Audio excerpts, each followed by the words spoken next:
మీ కుటుంబ శాంతి, ఆరోగ్యం, ఆర్థిక అభివృద్ధి కోసం రుద్రాక్ష మహాపూజలో తప్పక పాల్గొనండి. ఇప్పుడే నమోదు చేసుకోండి. నమస్తే, welcome back to Suman TV. Present మనతో పాటు ఉన్నారు అనలిస్ట్ మందర కృష్ణారెడ్డి గారు. నమస్తే సార్. నమస్తే అమ్మా. సార్, రీసెంట్గా ప్రధానమంత్రి మోడీ గారు చేసినటువంటి వ్యాఖ్యలు ఏవైతే ఉన్నాయో ఒక దుమారమే రేపుతున్నాయి. కొత్తగా ప్రజలకు అన్ని షాక్ మీద షాక్లు వస్తున్నాయి.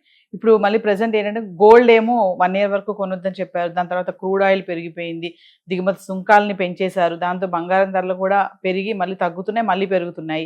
ఇంకా మళ్ళీ ఇప్పుడు RBI, reserve bank of India కూడా వడ్డీ రేట్లు కూడా పెంచేస్తుందంట. మరి దీంతో ఆల్రెడీ అన్ని రేట్లు పెరిగిపోతూ ఉన్నాయి. ఇంకా ఈఎంఐకి కూడా మరి రెక్కలు వచ్చేస్తే మరి ఏంటి పరిస్థితి? మరి ఆర్బీఐ తీసుకున్నటువంటి ఆ నిర్ణయాలు ఎలా ఉండబోతున్నాయి ఏంటి? ఒకసారి మాట్లాడుకుంటాం. ముఖ్యంగా పశ్చిమాసియా యుద్ధం ప్రారంభమైనప్పటి నుండి భారతదేశంలో సమస్యలు చాలా చుట్టుముడుతున్నాయి. ఆర్థిక సమస్యలు చాలా చుట్టుముడుతున్నాయి.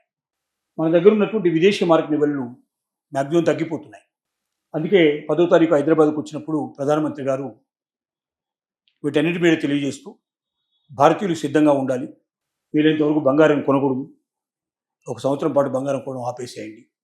రెండవది, మీరు ఎక్కువగా ఇంధనాన్ని వాడకండి, పొదుపు చేసే ప్రయత్నం చేయండి, ఆన్లైన్లో జాబ్ చేసే ప్రయత్నం చేయండి, ఇంట్లో నుంచి వర్క్ ఫ్రమ్ హోమ్ని చేయడానికి ప్రయత్నం చేయండి. ఏదైనా కాన్ఫరెన్స్లు పెట్టుకోదలుచుకున్నా కూడా వీడియో కాన్ఫరెన్సెస్ పెట్టుకోవడం ద్వారా మీరు కార్యక్రమాలు నెరవేర్చుకోండి. ఇలా అనేక రకాలైనటువంటి సలహాలు ఇచ్చారు. అంటే రాబోయే కాలం గడ్డు కాలం, రాబోయే ఆర్థిక పరిస్థితులు చాలా దిగజారిపోయే అవకాశాలు కనబడుతున్నాయి. అందువల్ల ప్రజలకు ఇబ్బందులు, ఇక్కట్లు వచ్చే ప్రమాదం ఉంది. కాబట్టి దాని నుంచి తప్పించడానికి ప్రజలందరూ సంసిద్ధంగా ఉండాలి అనేటువంటి ఒక హెచ్చరికను చేయడం జరిగింది. ఇప్పుడు మనకు వినిపిస్తుంది ఏమిటంటే RBI, reserve bank of India repo rate పెంచడానికి సిద్ధపడుతుంది. రెపో రేట్ ఏమిటంటే రుణ పరిమితికి సంబంధించినటువంటి దాన్ని రెపో రేట్ అంటారు. అంటే ఇప్పుడు 6% గతంలో ఉండేది, 6% రెపో రేట్ ఉండేది. 6% అంటే ఏమిటి?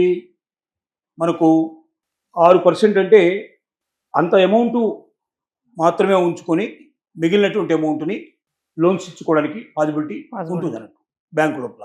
అది తగ్గిందారు. ఇంతకుముందు 6.25 ఉంటే దాన్ని 5%కి 5.25% మధ్యలో మార్చేశారు. అది బాగా తగ్గడం వల్ల అంటే బ్యాంకుకు ఎంతైతే లోన్ ఇచ్చుకునే అవకాశం ఉంటుందో అంత వడ్డీ ఎక్కువ వస్తుంది వాళ్ళకి. ఏదైతే 1% తేడా వచ్చినా కూడా కోటాను కోట్ల రూపాయలు బ్యాంకులో పెట్టాల్సి వస్తుంది. ఊరికనే వడ్డీకి ఇవ్వడానికి వీలు లేకుండా వాళ్ళ ఎసెట్ కిందనే పెట్టుకోవాల్సిన పరిస్థితి పడుతుంది. అప్పుడు ఏమవుతుంది? తక్కువ అమౌంట్ని ఇస్తారు కాబట్టి లోన్స్ కింద వడ్డీ ఎక్కువ చేస్తారు. మరి మిగిలిన ప్రాఫిట్, మినిమం ప్రాఫిట్ రాకపోయినట్టయితే ఆ బ్యాంకులు నడవవు. కాబట్టి ఎక్కువ ప్రాఫిట్ రావడానికి వడ్డీని ఎక్కువ జప్తు చేస్తారు. అదే ఎక్కువ డబ్బు వాళ్ళకి బ్యాంకు లోన్ కింద ఇచ్చే అవకాశం ఉన్నప్పుడు రేటు తక్కువ ఉంటుంది, ఇంట్రెస్ట్ రేట్ తక్కువ ఉంటుంది. ఇప్పటిదాకా తక్కువ ఇంట్రెస్ట్ వస్తుంది. అంటే 7.5%, 7% కూడా గృహ రుణాలు దొరుకుతున్నాయి. అలాగే వెహికల్స్ కూడా చాలా లోన్స్ చాలా తక్కువ రేట్లు దొరుకుతున్నాయి. గృహోపకరణాలు ఏదైనా ఎక్విప్మెంట్ కొనుక్కున్నా కూడా తక్కువ రేట్లు దొరుకుతున్నాయి. కానీ రెపో రేటు పెంచాలని ఎప్పుడైతే ఆర్బీఐ డిసైడ్ చేసుకుందో అది ఆటోమేటిక్గా రేటు పెరిగే అవకాశం ఉంది. అన్ని రేట్లు పెరుగుతాయి, వడ్డీ రేట్లు అన్నీ పెరుగుతాయి. అప్పుడు సామాన్యుడు బతకడం చాలా కష్టం అవుతుంది. మంత్లీ ఈఎంఐలు కట్టుకోవాలంటే ఇంతకుముందు కట్టిన దానికన్నా ఎక్కువ డబ్బు కట్టాల్సి వస్తుంది. కాబట్టి వాళ్ళ దగ్గర ఉన్న జీతం అంతా దానికి అయిపోతే మిగిలినప్పుడు ఇంటి అద్దె కానీ మిగతా నిత్య జీవిత వస్తువులు కానీ నిత్యావసర వస్తువులు కొనుక్కోవడానికి అవకాశం ఉండదు. వీటన్నిటి వల్ల ఇబ్బందులు కలిగే అవకాశాలు ఉంటాయి.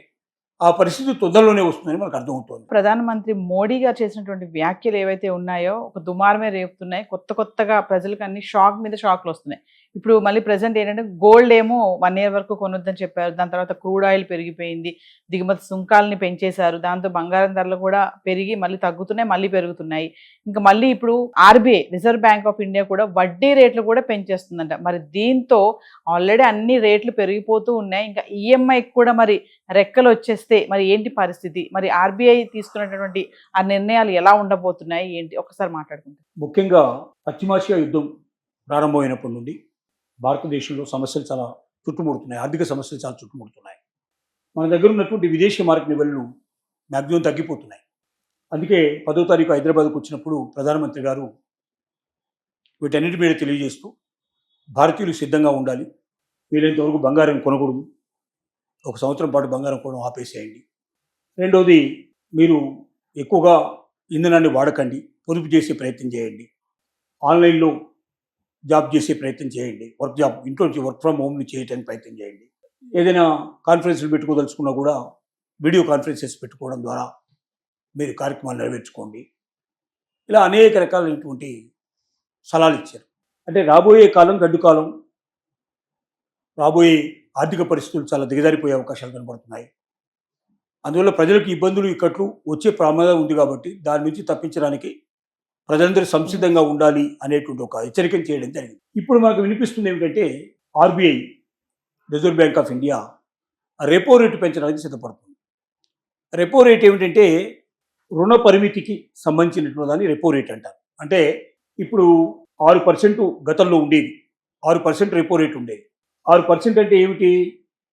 మనకు 6% అంటే అంత అమౌంట్ మాత్రమే ఉంచుకొని మిగిలినటువంటి అమౌంట్ని లోన్స్ ఇచ్చుకోవడానికి పాసిబిలిటీ ఉంటుంది అన్నట్టు బ్యాంకు లోపల. అది తగ్గిందారు. ఇంతకుముందు 6.2 to 6.25 ఉంటే దాన్ని 5%కి 5.25% మధ్యలో మార్చేశారు.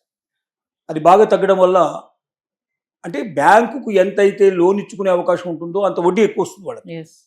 ఏదైతే 1% తేడా వచ్చినా కూడా కోటాను కోట్ల రూపాయలు బ్యాంకులో పెట్టాల్సి వస్తుంది. ఊరికే వడ్డీకి ఇవ్వడానికి వీలు లేకుండా వాళ్ళ ఎసెట్ కిందనే పెట్టుకోవాల్సిన పరిస్థితి పడుతుంది.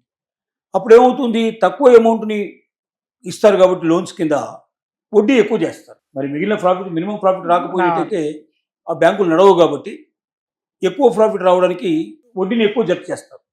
అదే ఎక్కువ డబ్బు వాళ్ళకి బ్యాంకు లోన్ కింద ఇచ్చే అవకాశం ఉన్నప్పుడు రేటు తక్కువ ఉంటుంది, ఇంట్రెస్ట్ రేట్ తక్కువ ఉంటుంది. ఇప్పటిదాకా తక్కువ ఇంట్రెస్ట్తో వస్తుంది. అంటే 7.5%, 7% కూడా గృహ రుణాలు దొరుకుతున్నాయి.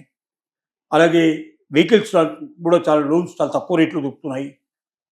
గృహోపకరణాలు ఏదైనా ఎక్విప్మెంట్ కొనుక్కున్నప్పుడు తక్కువ రేట్లు దొరుకుతున్నాయి. కానీ రెపో రేటు పెంచాలని ఎప్పుడైతే ఆర్బీఐ డిసైడ్ చేసుకుందో అది ఆటోమేటిక్గా రేటు పెరిగే అవకాశం ఉంది. అన్ని రేట్లు పెరుగుతాయి, వడ్డీ రేట్లు అన్నీ పెరుగుతాయి. అప్పుడు సామాన్యుడు బతకడం చాలా కష్టం అవుతుంది. మంత్లీ ఈఎంఐలు కట్టుకోవాలంటే ఇంతకుముందు కట్టిన దానికన్నా ఎక్కువ డబ్బు కట్టాల్సి వస్తుంది. కాబట్టి వాళ్ళ దగ్గర ఉన్న జీతం అంతా దానికి అయిపోతే మిగిలినప్పుడు ఇంటి అద్దె కానీ మిగతా నిత్య జీవిత వస్తువులు కానీ నిత్యావసర వస్తువులు కొనుక్కోవడానికి అవకాశం ఉండదు. వీటన్నిటి వల్ల ఇబ్బందులు కలిగే అవకాశాలు ఉంటాయి. ఆ పరిస్థితి తొందరలోనే వస్తుందని మనకు అర్థమవుతుంది. Thank you.